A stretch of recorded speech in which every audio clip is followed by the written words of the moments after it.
ஏய் தியா, இன்னும் எனக்கு காயத்ரி காணும். ஏய் ஆமாடி, அவளை காணும்டி. அட்டெண்டன்ஸ் வேற எடுக்க போறாங்க. 2 பேரும் என்ன பத்தி தான் யோசிச்சுட்டு இருக்கீங்க போல.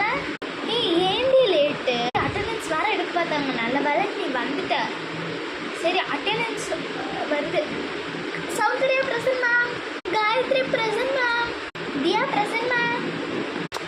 அப்புறம்டி என்ன உங்கள் வீட்டில் என்ன ஸ்பெஷல்? எனக்கு எங்கள் வீட்டில் எனக்கு ஒன்றும் இல்லடி, இட்லி அதுதான் கொடுத்துட்ருக்காங்க, இட்லியும் சட்னியும். எங்கள் வீட்டில் என்னடானா இது கொடுத்துட்ருக்காங்கடி, சாம்பார் சாதமும் பொட்டேட்டோ ஃப்ரையும். என் வீட்டில் ரசமும் அவரைக்காவும். சில்ட்ரன்ஸ், உங்களுக்கு இன்னைக்கு குட் நியூஸ். என்னவாடி இருக்கும்? எனக்கு என்னமோ அப்படியா இருக்கும் தான் நினைக்கிறேன். அப்படியா மேம்? ட்ரிப்பா மேம்? ட்ரிப்பா மேம்? மேம் தோசை ட்ரிப்பா?